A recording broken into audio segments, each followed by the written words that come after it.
कभी कभी तो रावण का प्रभाव दिखता है और कभी कभी सीता जी का प्रभाव दिखता है। इनके दोनों की लड़ाई चल रही है। कभी कभी तो साधक के जीवन में कामनाओं का प्रभाव दिखता है और कभी कभी तो सद्विचारों का प्रभाव दिखता है।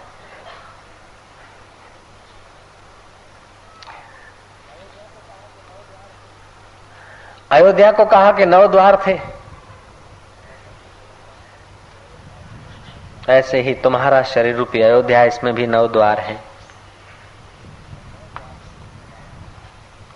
और 9 द्वार में जीने वाला ये जीव जो दशरथ है, राम को वनवास कर दिया कैकेयी के कारण, चटपटा के प्राण त्याग कर देता है। राम राम कहि राम है राम, रघुबीर में तनु तजि राहु गयो सुरधा।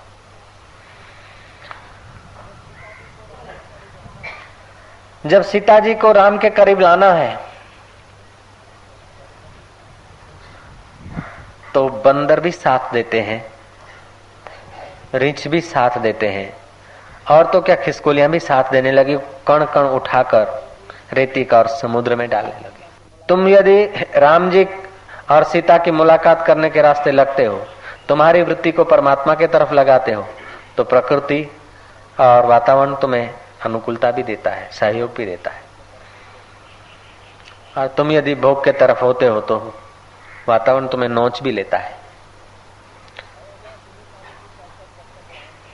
अयोध्या सुनी सानी थी तब तक जब तक राम नहीं आए थे। जब राम आ रहे हैं ऐसी खबर सुनी अयोध्या वासियों ने तो नगर को सजाया है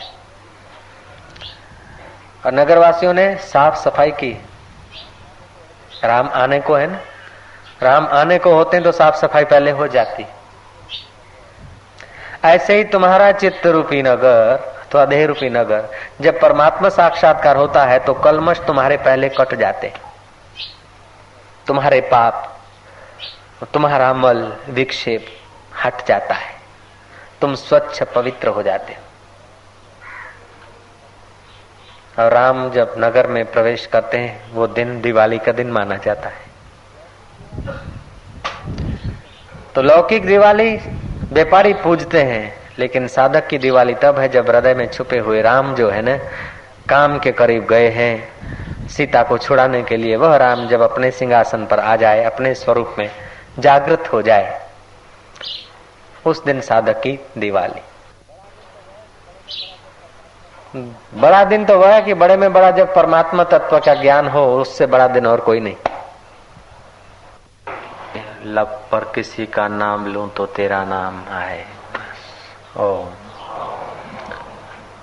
हमारे प्यार का मुकाम नश्वर चीज न हो, व्यवहार भले नश्वर में हो,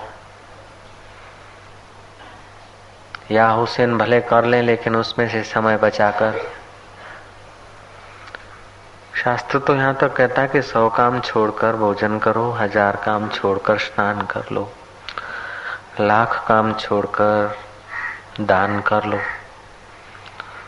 करोड़ काम छोड़कर हरि का नाम ले लो, हरि तत्व को जान लो।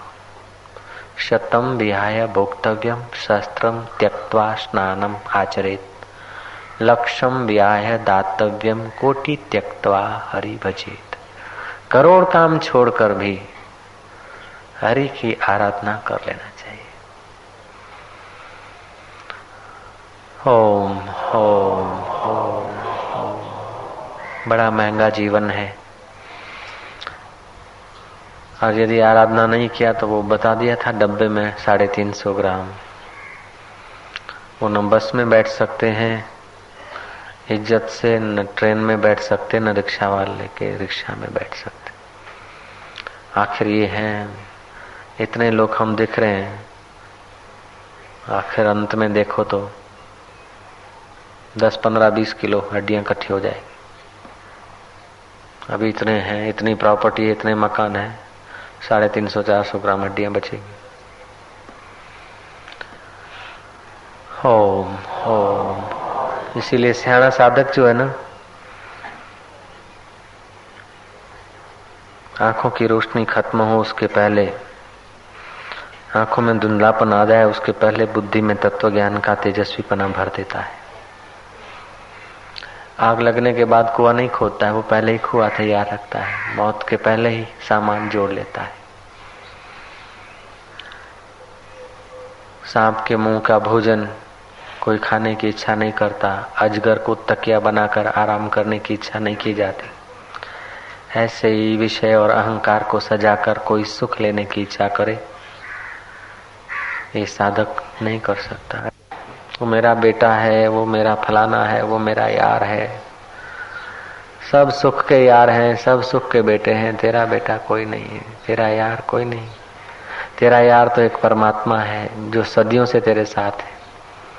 उसके सिवाय किसी को इस भीतर से, बाहर से तो व्यवहार काल में चलो मान लो कर लो, लेकिन भीतर से यदि किसी का सहारा लिया, किसी यार का, किसी पुत्र और पौत्र का, जो आत्मा को छोड़कर किसी का सहारा लेता है उसको रोना पड़ता है, ठोकर खानी पड़ती है। ईश्वर के सिवाय कहीं भी मन लगाया तो अंत में रोना ही पड़ता है।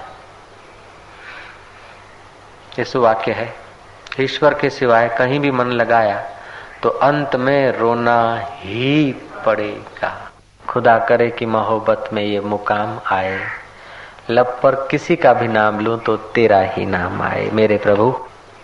ओम पूर्णमदः पूर्णमिदं पूर्णात् पूर्णमुदच्यते पूर्णस्य